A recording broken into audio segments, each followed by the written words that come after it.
Hi friends, welcome to Chris 2021 Live to the Way. Already ஒரு subscriber வந்து கேட்டிருப்பாங்க, sister hair towel trying video போடுங்க அப்படின்னு சொல்லிட்டு. கண்டிப்பாக அவங்களுக்கும் இந்த வீடியோ பார்க்குற எல்லாருக்குமே இந்த பதிவு யூஸ்ஃபுல்லாக இருக்கும் அப்படின்ட்டு நினைக்கிறேன். இந்த பதிவு யூஸ்ஃபுல்லாக இருந்துச்சு அப்படின்னா இது வரைக்கும் நம்ம சேனலை சப்ஸ்கிரைப் பண்ணாமல் பார்த்துக்கிட்டு இருந்தீங்கன்னா சப்ஸ்கிரைப் பட்டனை ப்ரெஸ் பண்ணிவிட்டு கூடவே பக்கத்தில் இருக்கிற பெல் ஐக்கானை கிளிக் பண்ணிக்கோங்க. ஹேர் க்ரோத் அப்படிங்கிறதே கண்டிப்பாக நாம் எடுக்கிற ஃபுட்டு தாங்க ஃபஸ்ட்டு. அதுக்கப்புறமா பார்த்தீங்கன்னா ஆல்ரெடி நான் சொல்லியிருப்பேன், ஹேர் ஆயில் வந்து வீக்லி ட்வைஸ் ஆர் த்ரைஸ் வந்து ஹேர் ஃபுல்லாக ஆயில் அப்ளை பண்ணி ஹேருக்கு வந்து பாத் எடுத்துக்கணும் அப்படின்னு சொல்லிக்கிட்டு. ஸோ அதுலேயும் வீக்லி ஒன்ஸ் ஏதாச்சும் ஒரு ஹேர் மாஸ்க் யூஸ் பண்ணோம் அப்படின்னா அது கூட கொஞ்சம் கூட நமக்கு வந்து பெனிஃபிட் வந்து கண்டிப்பாக கொடுக்கும். இப்போது இந்த பதிவில் ஹேர் டவல் ட்ரைங் வீடியோ தாங்க பார்க்க போகிறோம். ஸோ இதில் பார்த்தீங்கன்னா என்ன டவுட் அப்படின்ட்டு எனக்கு தெரியல, பட் அந்த சிஸ்டர் வந்து கேட்டிருந்தாங்க. ஸோ ரொம்பவே சிம்பிளாக இதில் வந்து எக்ஸ்பிளைன் பண்ணலாம் அப்படின்ட்டு நினைக்கிறேன். எப்போதுமே பார்த்தீங்கன்னா நமக்கு வந்து ஹேருக்கு வந்து பாத் எடுக்கும்போது ஹேர் வந்து ரொம்பவே தின்னாக இருக்கும். ஸோ அந்த டைமில் ஹேரை போட்டு அடிக்கிறது, நல்லா போட்டு அலசுறது, இந்த மாதிரியான வேலைகளெல்லாம் நாம் வந்து பண்ணவே கூடாது. அதுக்கப்புறமா நாம் யூஸ் பண்ணக்கூடிய டவல் ரொம்பவே நீட்டாக இருக்கணும்.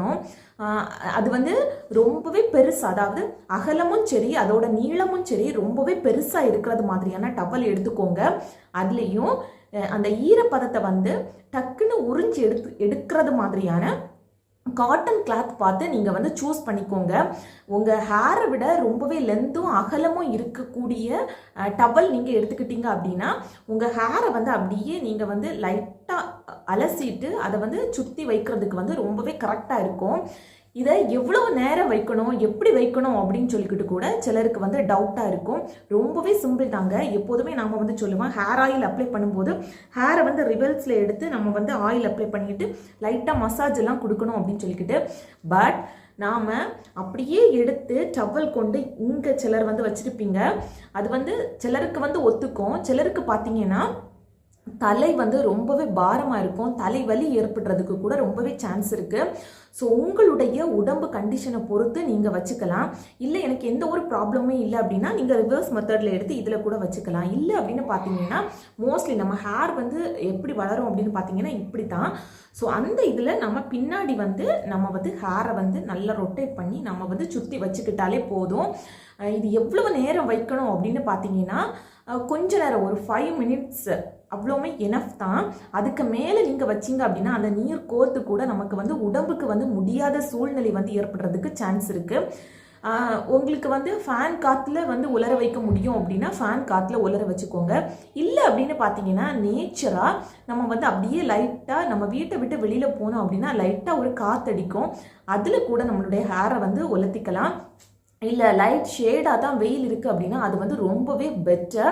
விட்டமின் டி வந்து ரொம்பவே நம்ம இந்த சன்லைட்டில் அதிகமாக இருக்கிறதுனால இந்த சன்லைட்டில் கூட நாம் வந்து ஹேரை வந்து ட்ரை பண்ணிக்கலாம். அதுக்காக ரொம்பவே நல்ல வெயில் எடுக்கிற இந்த மத்தியான டைம், அந்த டைம்லலாம் நம்ம வந்து போகக்கூடாது. ரொம்ப ஷேடாக இருக்கிற அந்த வெயிலை வந்து நாம் கண்டிப்பாக யூஸ் பண்ணிக்கலாம். ஸோ எப்போதுமே நீங்கள் வந்து தெரிஞ்சுக்க வேண்டிய ஒரே ஒரு விஷயம் என்ன அப்படின்னு பார்த்தீங்கன்னா, நீங்கள் சூஸ் பண்ணக்கூடிய டவல் சிலர் பார்த்தீங்கன்னா ரொம்பவே இந்த டர்க்கி மாதிரி யூஸ் பண்ணுவாங்க. அது ரொம்பவே சாஃப்டாக அந்த ஹேரில் உள்ள ஈரப்பதத்தை எடுக்குதா அப்படின்ட்டு மட்டும் பார்த்து யூஸ் பண்ணுங்கள்.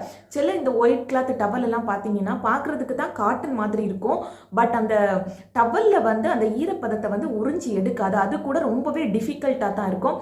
பட் சில காட்டன் டவல் பார்த்தீங்கன்னா ஈரப்பதத்தை வந்து ஈஸியாகவே உறிஞ்சி எடுக்கும். ஸோ அந்த மாதிரியான டவலை மட்டும் நீங்கள் வாங்கி யூஸ் பண்ணுங்கள். கண்டிப்பாக இந்த பதிவு உங்களுக்கு யூஸ்ஃபுல்லாக இருக்கும் அப்படின்ட்டு நினைக்கிறேன். இதில் ஏதாச்சும் உங்களுக்கு டவுட் இருந்துச்சு அப்படின்னா கமெண்டில் கேளுங்க, கண்டிப்பாக அதுக்கு நான் ரிப்ளை பண்ணுறேன். தேங்க்யூ.